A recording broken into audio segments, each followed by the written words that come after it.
The ancient Greeks are most well known for creating democracy and modern medicine, but they also created other important concepts like trial by jury, free speech, individual rights, civilian control over the military, separation between religion and government, middle-class egalitarianism, and constitutional government. They also pioneered the study of mathematics, abstract geometry, trigonometry, biology, zoology, botany, astronomy, and atomic theory. Maps with latitude and longitude, the theory the Earth is round, measuring the Earth's circumference within 10% accuracy, the wheelbarrow, the crane, the pulley, the catapult, the lever, the steam engine, the thermometer, the odometer, indoor heating and plumbing, and the alarm clock. The Greeks were the first to stop Hitler's Axis forces and credited by the United States, Russia, and Great Britain with being essential to Hitler's defeat. They were unsurpassed in their courage, saving their Jewish community from the Holocaust. The Greeks have pioneered in so many ways for the greater good of humankind. They have showed courage throughout history and have been on the right side of history. What is their secret?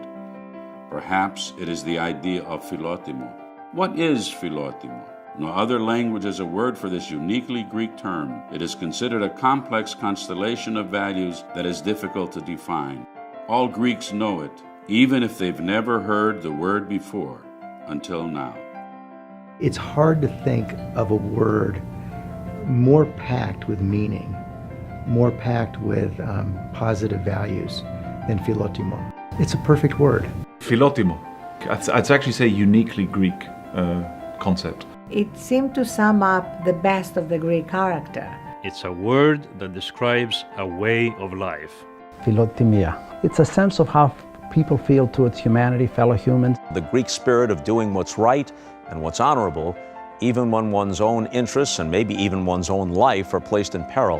Whether it means you're going to earn less money, or whether it means that not everybody is going to love you. Philotimo means you're doing it based on your whole sense of duty. I believe Philotimo is the most unique word that a human being has to express himself. The ancient Greeks were smart enough to come up with a word that described things that are subtle, that have nuances. It's not very easily translatable unless you bring together many different elements. Duty, honor, courage. Personal sacrifice, higher calling. Taking pride in their work. Compassion and generosity. It's about honor, it's also about knowledge. A duty to do what is right. To rise above pettiness and trivialities. Human kindness, empathy. Humility and pride, love of family, love of country. To think about those that maybe haven't been quite as fortunate. It is within the DNA of Greeks, and I think of humanity overall. But it's something which has to be inspired. Most of us, and certainly in my case, I try to live up to the word as often as I can in my life. To live not just for yourself, but for something larger than yourself. All of these things embody not only the classical ideals of the Greek people, but some of the attributes of the modern Greeks, including Greek Americans. If we live by these values, we will do well and thrive. Philotimo comes from the two Greek words, philos, which means friend, and timi, which is honor. Philotimo could be translated as love of honor or respect for honor. It's love and honor, but it's not the honor about you, it's the honor within you that's inculcated generationally. Every once in a while, you're put to the test as to whether you have Philotimo and how much Philotimo you have. We derive our personal honor in significant measure for those things we engage in that are beyond our own self-interest. Honor, glory, the desire to be remembered, motivated some of the most heroic acts in ancient Greek history. You find it in the great battles. You find it at the Pass of Thermopylae. They knew that they were going to die. There were 300 Spartans against all the Persians. But there was no greater glory than dying for their country, their way of life. They knew that they're going to pay a very heavy price, the heaviest price that you can ever pay, but they still did what they thought was the right thing to do. They figured out at a basic level that reciprocity, the act of ruling and being ruled by others, and doing it in a reciprocal way, it works. Each individual contributing to the whole of Greek society in the ancient world I think propelled all kinds of ancillary developments. It was a very fertile ground for critical thinking. Even after Rome conquered Greece, they really didn't conquer their culture. Their culture conquered Rome. It carried over from the ancient Greeks through the Byzantine period into modern Greek culture today. And it is really a remarkable treasure that has permeated every aspect of Western civilization and really part and parcel of what makes up most of the democracies of the world now.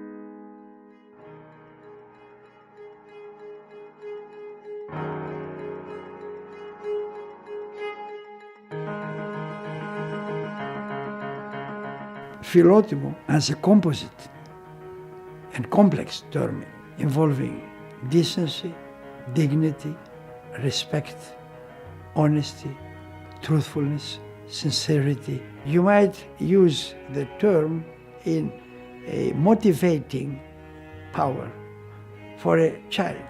Have the philotimo of doing your homework. Or you might have something in a condition of philanthropy, philanthropic assistance. Then there is in a question form, don't you have the philotimo to assist the people who are in need? In the New Testament, we have 3 times we have the usage of the term as a verb by St. Paul. One of them is very beautiful. He says, Philotimoumai, I have this type of noble ambition to come to Rome, writing to the Romans, and even preach the gospel and elaborate the gospel to you. What God asked us to do is to give in others without asking for anything in return but love and affection.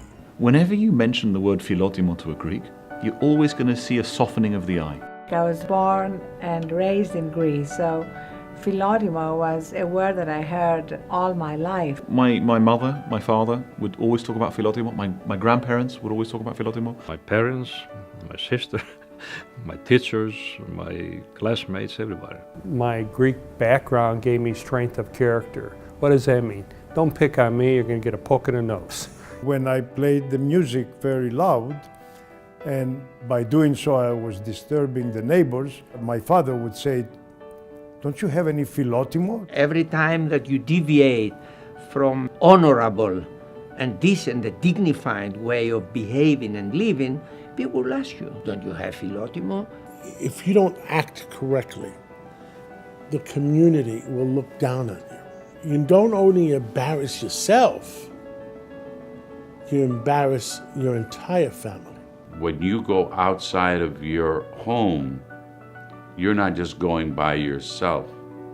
You're taking the name of your father and your mother with you. That is a very unique aspect of our community and our culture. You feel as though you are accountable much far beyond yourself, to your family, to your community, and to your history, your legacy. You can see Philotimo today during Greece's Great Depression. People rallied around each other and society kept its cohesion. I would actually call it a sort of a binding undercurrent of what unites Greeks around the world together. The great philosopher Thalys, what he said that Philotimo is like you breathe. I went all over the country in 1987 asking Greeks to support me for mayor of San Francisco. There was only one reason they did it. It was out of Philotimo. Greeks pride themselves on being very hospitable, very warm people. There is something within the Greek-American subculture, something within Hellenism that has some magic to it. But what is it? Nobody can put their finger on it. And I think the answer may be, it is Philotimo. Our group employs many thousands of people, and we have contracts in place with few of them. What it means is that the value of one's word is more than the value of one's contract. Philotimo. I was conscious of it every time I gave a speech, every time I had a press conference, every time I made a decision, every time I was in public, every time I was in private. I wanted to make my people proud. And for me, that emanates from Philotimo. We came penniless. We've been fortunate to come in a country where there are so many opportunities, and using our Philotimo, it really helped us get ahead. The Greeks that came here in the early 1900s were universally 100% of them poor and uneducated. Within one generation, they ranked among the top of Americans in terms of education and in terms of income. Greeks around the world, both here and elsewhere, are accomplishing amazing things. With Philotimo playing in the background, I think there's a strong sense amongst the Greeks that we're a pretty special people. In the great conflicts of the 20th century, World War I, World War II, and in the Cold War, Greece was always on the right side of history. When Mussolini asked Metaxa, the Greek Prime Minister, for free passage through Greece, Immediately, on the spot, 3 o'clock in the morning, he said, "Oi, no." it was his Philotimo that made him say no. The response, "Ohi," by the Greek people to the attack by fascist Italian army was based on Philotimo. Was the first victory that the Allies had, and it was very, very spirited. That was a monumental demonstration of heroism. Heroism that drove Churchill to say, it is not the Greeks that fight like heroes, it is the heroes that fight like Greeks. After trying to decimate the Greek community, they started going after the Jewish community. And you had some heroes like the Archbishop of Athens, Damaskinos, including the mayor and bishop of the island of Zakynthos. In 1943, the German military commander ordered Metropolitan Chrysostomos and the mayor of Zakynthos to prepare a list of the Jewish community on the island. His goal was to deport them to concentration camps in Poland. The order had already gone out that any Greek hiding a Jew will be executed on the spot. Instead of preparing such a list, the Metropolitan and the mayor went to the Jewish community on the island and sent them into hiding in the mountains or with Christian friends in the countryside. Metropolitan Chrysostomos and the mayor then returned to the German military commander with a piece of paper that contained only their 2 names. They told the commander it was the entire list of the Jewish community of Zakynthos. These 2 leaders embodied everything that that word tries to encapsulate. People risked their lives to protect people, and I think that that separates us to a certain degree and identifies us with Philotimo. You think of the golden rule, you treat others as you would want to be treated.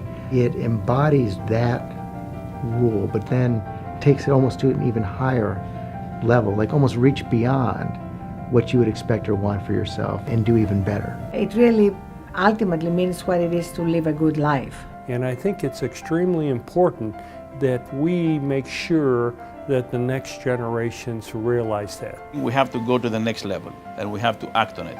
All of us individually, and inspire others to also do the same. I try to teach my kids that the way that they are remembered is the way that they treat others. Every transaction in life leaves an image in someone else's mind of who you are and what you value. We try to give our kids all the things that we never had, and sometimes we really should focus on giving them what we did have. This Philotimo, this greatness is within their DNA. And if they can better tap into this Philotimo that their ancestors have used throughout time, they too can accomplish great things. Philotimo is about helping one another. Philotimo is important because it's what makes the world a better place.